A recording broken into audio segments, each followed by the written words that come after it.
I wake up nights sometime, cold chill and shaking. They call it PTSD, I guess. And I think I'm over there. And I see people getting killed. It happens maybe once or twice a month. But then I turn and see my wife there laying in bed. I'm able to go back to sleep. I do have nightmares. It's just basically the same ones all the time. Getting captured, being in my cement vault, not coming home or never coming home. Like we know there's a lot that never came home. I remember my comrades, my buddies, my friends. I remember them very painfully and tearfully, especially those that were lost. Those that paid the supreme sacrifice. And then I see people here that don't even understand, that don't even appreciate the value of their sacrifice.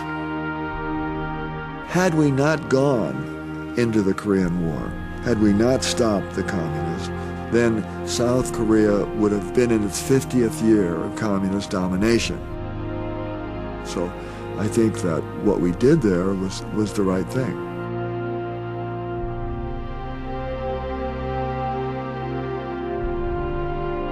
To me, it was tragic that we didn't go ahead and win the war.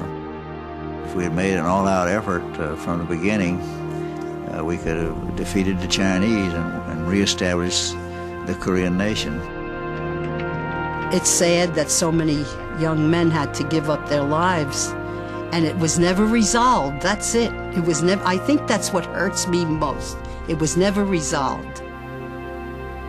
An uneasy truce still exists today near the 38th parallel in Korea. The war that was never declared has also never ended. More than 1,500 American soldiers with the security forces have died there since the ceasefire in 1953. Here we are 50 years later still trying to work that out, and we still have troops out there, which I favor. I think our troops are a very stabilizing factor there on the edge of the Kaesong Valley. I think the main result of the Korean War on American sentiment was the realization that our involvement in foreign conflicts would not always enable us to bring about the results that we sought. I think the Korean War, while it may have been a forgotten war as far as Americans are concerned, was never, never, never forgotten by the forces on the other side, the Soviet Union and her allies, the People's Republic of China. These countries knew that America would stand up and fight when she thought it was important.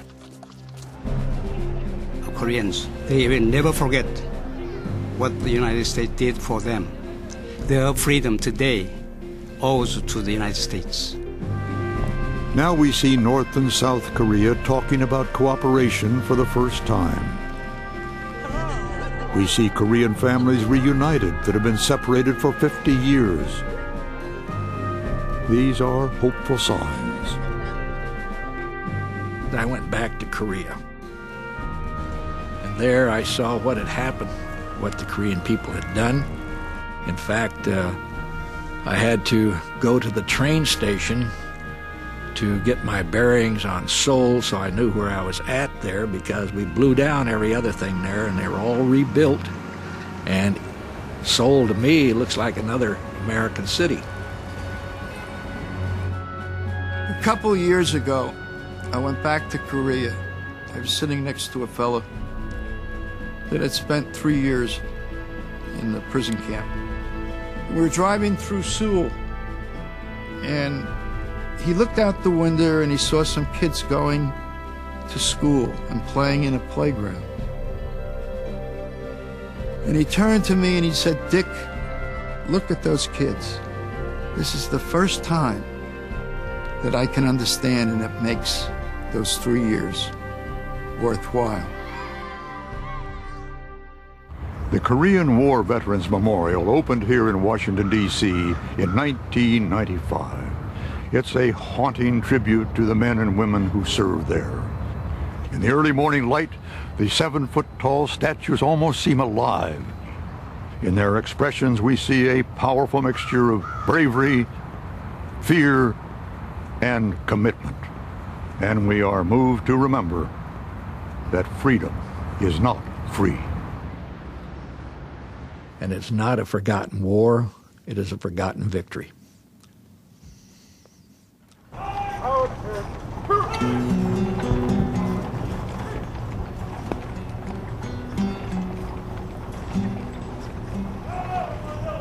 This is Jimmy's grave, where Jimmy's body lies. And when a soldier falls, Jimmy's body dies and dies.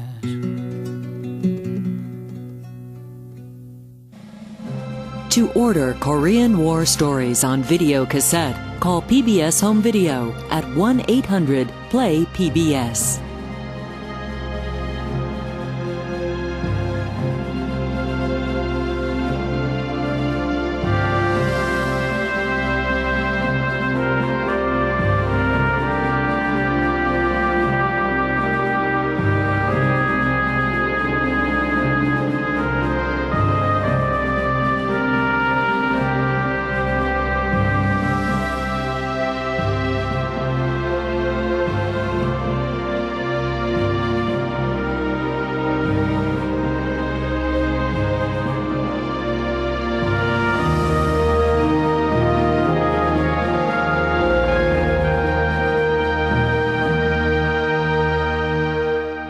Major funding for this program was provided by the Disabled American Veterans National Service Foundation, working to build better lives for America's disabled veterans and their families.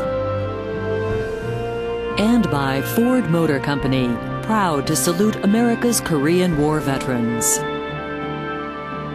Additional funding provided by Bowater Incorporated, forever grateful for our veterans. By the PNC Financial Services Group, in thanks to those who serve our country. And by contributions to your PBS station from viewers like you. Thank you. This is PBS.